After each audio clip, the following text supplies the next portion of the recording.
अमरनाथ यात्रा पर आतंकी हमले के अलर्ट के बाद सुरक्षा के पुख्ता इंतजाम हो गए हैं।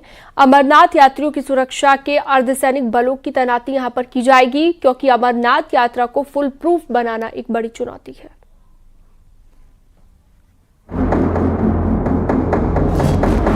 सूत्रों के मुताबिक अमरनाथ यात्रा पर पाकिस्तानी खुफिया एजेंसी ISI किसी बड़ी साजिश को अंजाम दे सकती है, जिसको देखते हुए सुरक्षा के पुख्ता इंतजाम किए जा रहे हैं।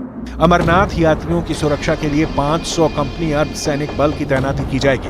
अमरनाथ यात्रा को लेकर खबर यह है कि बड़े खतरे को देखते हुए इस बार यात्रा के लिए 500 से ज्यादा कंपनी फोर्स तैनात की जाएगी, जिसमें CRPF, BSF, ITBP की फोर्स होगी।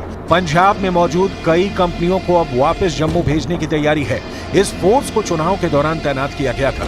रियासी में हुए आतंकी हमले के बाद अब अमरनाथ यात्रा रूट पर फोर्स की तादाद बढ़ाना जरूरी हो गया है। केंद्रीय गृह मंत्रालय की फिर से जिम्मेदारी संभालने के बाद अमित शाह ने मीटिंग करनी शुरू कर दी है। गुरुवार को ही कई विभागों के प्रमुख से मिले और देश के हर एक कोने के बारे में अपडेट लिया है।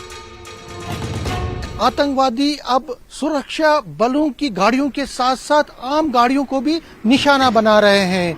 इसीलिए 29 जून से शुरू होने वाली अमरनाथ यात्रा के लिए सुरक्षा के सारे इंतजाम किए जा रहे हैं।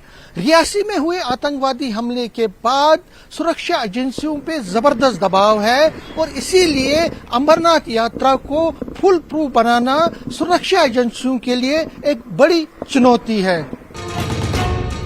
अमरनाथ यात्रा में श्रद्धालुओं को ले जाने की जिम्मेदारी रोडवेज बसों की होती है।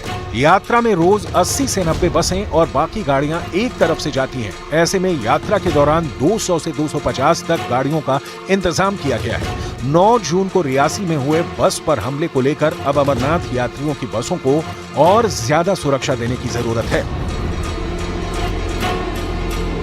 खीर भवानी मेले के लिए सुरक्षा के सख्त इंतजाम किए गए। हालांकि ADGP law and order Vijay Kumar ने भी न्यूज 18 इंडिया के साथ एक्सक्लूसिवली बात करते हुए कहा कि मल्टीलेयर सिक्योरिटी लगा दी गई और आप देख सकते हैं उसका सबूत यह भी है कि ड्रोन के जरिए भी यहां पे सर्वेलेंस की जा रही है।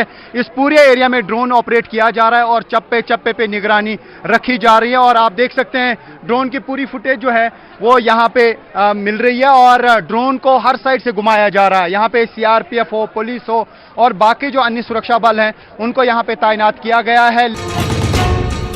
कश्मीर घाटी में इस वक्त 150 से ज्यादा आतंकवादी एक्टिव हैं। इसमें 70 से 80 विदेशी बताए जा रहे हैं। बड़ा खतरा घाटी में ही नहीं बल्कि जम्मू क्षेत्र में भी है, क्योंकि यात्रा रूट तो यहीं से होकर कश्मीर घाटी तक पहुंचेगा। जम्मू श्रीनगर नेशनल हाईवे पे सुरक्षा के जबरदस्त इंतजाम किए गए हैं, क्योंकि यही वो सड़क मार्ग है जहां से अमरनाथ यात्री जम्मू, जो कि सबसे पहला बेस कैंप है, यहां से श्रीनगर के लिए रवाना होते हैं और जो दोनों रास्ते हैं, चाहे वो बालतल हो या पहलगाम, वहां तक पहुंचने के लिए इसी रास्ते, इसी हाईवे का इस्तेमाल किया जाता है। ऐसे में सुरक्षा एजेंसियों का दावा है कि न सिर्फ नेशनल हाईवे बल्कि जो ट्रांजिट कैंप है, जहां पे अमरनाथ यात्री रहते हैं, रात भर ठहरते हैं और उसके बाद अपना जो यात्रा है शुरू करते हैं, वहां भी जबरदस्त सुरक्षा के इंतजाम किए गए हैं। इस वक्त जम्मू, राजौरी और जम्मू पठानकोट हाईवे पर अलर्ट का ऐलान है। 4 आतंकी हमलों के बाद जम्मू के सभी बड़े मंदिरों और सेना के कैंप पर आतंकी हमले का अलर्ट जारी है। आतंकियों का इरादा साफ है, वो अयोध्या पर भी हमला करना चाहते हैं। वो अमरनाथ यात्रा को टारगेट करना चाहते हैं। ये जगह अब आतंकवादियों के रेडार पर है।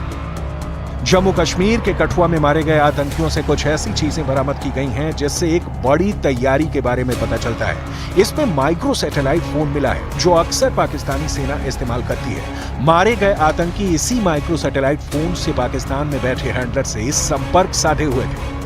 इस वक्त जम्मू के कई इलाकों में सर्च ऑपरेशन जारी है। डोडा और आसपास भी निगाह रखी जा रही है। डोडा की कोटा टॉप की पहाड़ियों पर भी लगातार आतंकियों की ढूंढने की कोशिश चल रही है। भारतीय सेना और स्पेशल ऑपरेशन ग्रुप की टीम ने पहाड़ों पर मोर्चा संभाला हुआ है। रियासी के घने जंगलों में भी आतंकवादियों की तलाश जारी है।